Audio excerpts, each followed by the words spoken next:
Okay, guys, you get the dynamic duo today. We had them together, so we figured we'd just go ahead and shoot this fifth episode, but the three-part coming together of how did this all come together then. Yeah. So last time you guys got to hear from Mom, and the time before that you heard from Dad and how God had told Mom she was going to be a missionary, and told Dad he was going to be a missionary to Africa. So they had been dating for just a few months, right? Mm-hmm. And Dad knows he's got to tell her. Dad had no clue that God had called her to Africa or to be a missionary. And so he was nervous. Like, how's he going to tell this young girl that he loves already that he's called to be a missionary to Africa, because she was an only child and her mama probably wasn't going to be happy for her going to Africa. And so he was nervous because he thought for sure she was going to dump him. So how did that happen? How did you tell her, and how did she receive it? And like, what's that story? Okay. Well, we had both been considering going to Bible school, and I know that Free Gospel came and did a service at our church, and God really dealt with me in that service. And I felt strongly I was to go there, but I knew Kathy was thinking about a different Bible school, so I didn't want to influence her about which school she should choose. But in my heart, I knew I was going to Free Gospel. She went away to the Stamp School of Music down in Texas for a couple weeks. While she was away, I prayed, I fasted, I knew I was going to go to Free Gospel. And so I wrote her a letter and I told her that God had really dealt with me, and I really decided that I'm going to go to Free Gospel, but I didn't want to influence her as to what her choice would be, but that's where I'd be going. When I sent that letter, so amazing. Yes, so I, at that same time, I had written a letter and said, God has told me that I need to go to Free Gospel, which is actually a 3-year diploma course. The credits can transfer to a college, but yes, God had told me that's where I was supposed to go as well. And so they crossed in the mail. I got it. I was so excited when I got her letter, and she was so excited when she got mine. And then the Lord began to deal with me. I've got to tell her about Africa. Up until this time, I'd never mentioned anything about missionaries or Africa or anything. I was scared to tell her. And when she got back, she'd only been back maybe a week or 2 weeks. And I had one evening, I sat down and I told her that God had called me to be a missionary to Africa, and that I loved her, and I really felt that God was going to bring us together in marriage. But I couldn't marry her if she wasn't willing to go to Africa. And that night, she got tears in her eyes. I thought, oh dear, she's not going to accept this. But that's when she told me that the Lord had called her when she was 12 to be a missionary. And I thought, wow. She said, I just didn't know where. I thought maybe the Philippines, but I didn't know where. And so I left that night. At least my heart was relieved that she felt strongly to be a missionary. I thought, God's in this. This is so exciting. And then when I came back a week later, I couldn't believe the story she told me. What was going on? So anyway, so he started coming to church in January. So this is now July. Okay, all the things that we told you before has happened. So when he told me about the Lord had called him to Africa, it's like, okay, God. And then it was just seemed like from July 5th, I was looking through my diary and writing down things how the Lord had been talking to me through that, and confirmations, different things. It seemed like every day something was happening.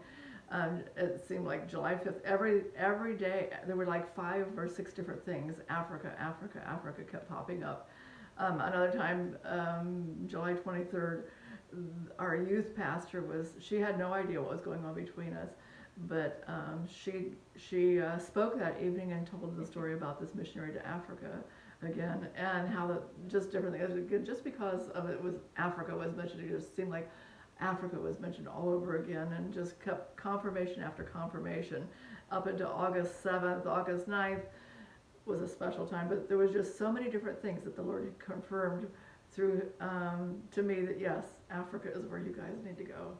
And then we were sitting at home looking through, he had come over that evening, and we were just sitting at home on the couch looking through a big box of pictures, several boxes of pictures actually. We looked, and I would tell him the story, we were just sharing things about our lives. And I told you there was something special in this diary Well, on August 9th, we were looking through this big box of pictures, and the very last picture in the box was this card, and it was turned upside down. And when we flipped the picture over, it was missionaries to Africa. West Africa. West Africa, in fact. And we had no idea what part of Africa, we just knew Africa now. And he said, wow, what a way to end the night. And I have it written in here what he said. And so it was just amazing how God kept confirming, yes, it's Africa, it's Africa, it's Africa. But we didn't know how that was going to happen. So we went we went to Bible school that next year, and a lot of things happened in between while we were preparing for the next year, and growing in the Lord, growing in the things of God, being a witness for the Lord, and seeing the Lord, starting a bus ministry, helping with the bus ministry at the church, and filling up a bus. We were together filling up a bus full of kids we'd bring in every Sunday to church, and things were just going great for us. Off we went to Bible school. And our first year there, they asked us, ask any of the kids that were interested in missions or what they were interested in. And I wrote down that I was interested in missions. And I believe Kathy wrote that down too. And we gave them the papers on that. We never heard anything more. Nothing was said to us. It was a year and a half later. It was during a midterm revival that we were having at the school. And we were getting serious. I really wanted her to know I wanted to marry her.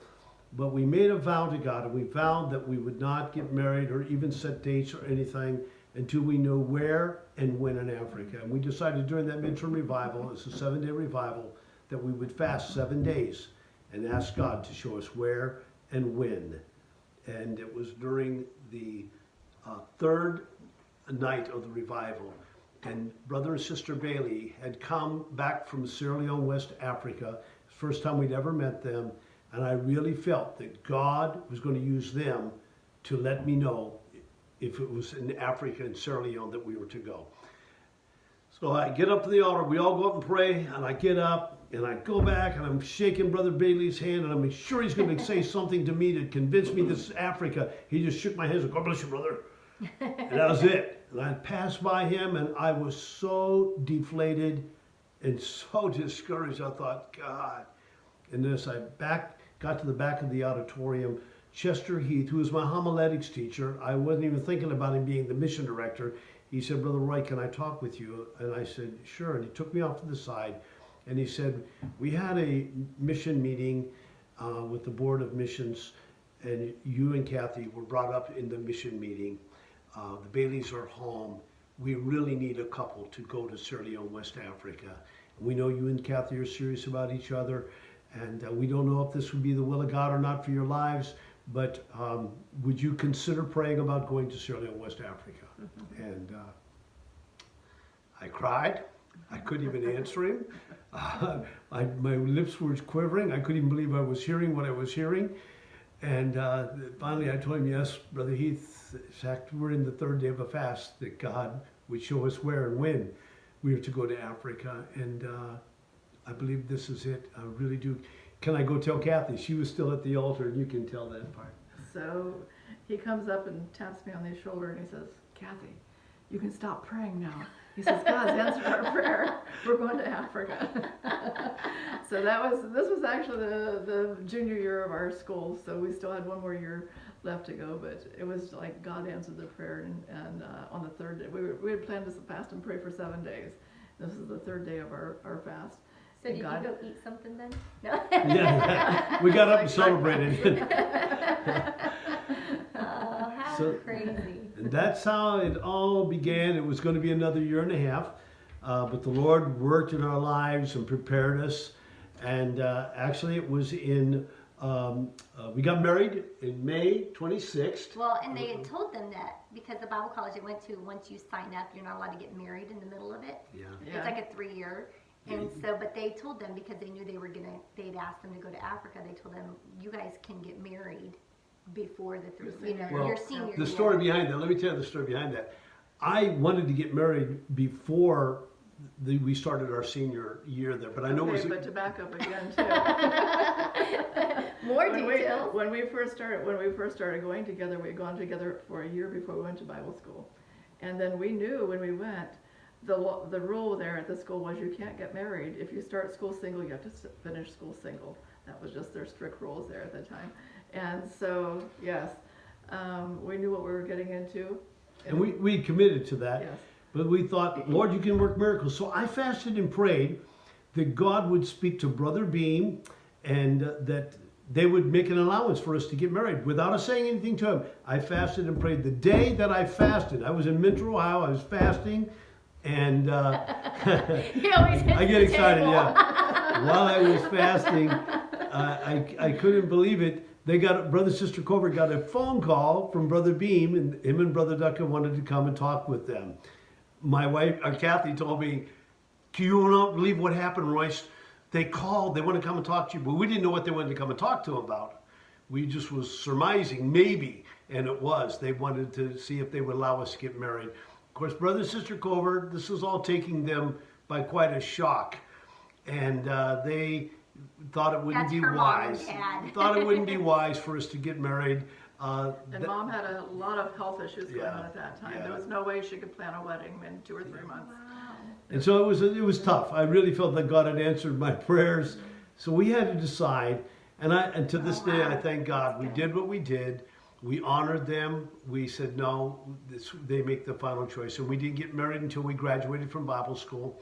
And 1 week later, 1 week later, we got married. And 2 months later, we're in Africa. And off we went to Africa. What an experience that was at the airport there. And I'm getting in a big airliner for the first time in my life. I'd never flown. And I got this tape recorder and I'm talking this dick and a tape of everything that's going on. We just said goodbye to our families and everything. I was just excited. We're going to Africa. So I said, here, honey, say something. And she's sitting down the seat and said, say something in the mic. And I look at her and she's bawling, her tears flowing down her face. And she says, you don't even have a heart, do you? Doug, what are you saying? I'm thinking, oh, I'm sorry. I was the only child leaving Mom and Dad all the way across the ocean. And yes, I love him. You don't even know if you're going to see your family again. Yeah. But I tell you, in the airport, Dad came with a track, as he always did with something. Oh, yeah. But he said, here, Kathy, read this on the way over. And I forget the name of the author, but it was... C.T. Studd. Oh, C.T. Studd. Yeah. And it was God doesn't want chocolate soldiers in his army. Wow. And so that wouldn't be under the pressure of the heat of the battle. Wow. In other words, you made this choice, buck it up and go do a good job. Yeah, we read that together and cried as we traveled all the way back to Sierra Leone, and quite a journey that was. Very scary. Two kids. We were both 21, and I'd never been out, hardly been out of the state of Ohio, so I was a West Virginia boy. My roots are, and we just lived in that general area. So this was a big, big deal for us, and Yeah. it was so exciting. Landing in Sierra Beginning Leone. of a lot of crazy We're going to tell you stories. some more wonderful stories. Our first term was quite exciting. Oh so. man, so many stories Yeah. of like crazy things. Cobras under baby beds.